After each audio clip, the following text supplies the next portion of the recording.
அடடா கிளீனிங். ம். இதுதான் தீப்ஷி எனக்கு உங்ககிட்ட ரொம்ப பிடிக்கும். ஏன்னா நீயும் என்ன மாதிரியே தான். ம். You like to be clean. Yeah. சரி சரி, ரொம்ப கஷ்டப்பட்டு வேலை பார்க்குற. இந்தா கொஞ்சம் ஜூஸ். செத்தோண்டா சாமி. உன்னால என்ன பண்ண முடியுமோ அதை நீ பண்ணிட்ட. இதையும் சேர்த்து நீயே clean பண்ணிடுறியா? Sorry.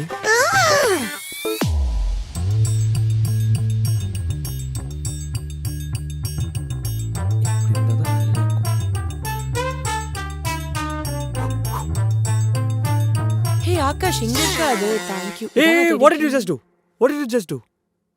took the book. Put it back. ஒழுங்கா ஒரே அலைன்மெண்ட்ல இருக்கணும். ஓகேவா? ம். அந்த புக்கு அப்புறம் தரேன். ம்.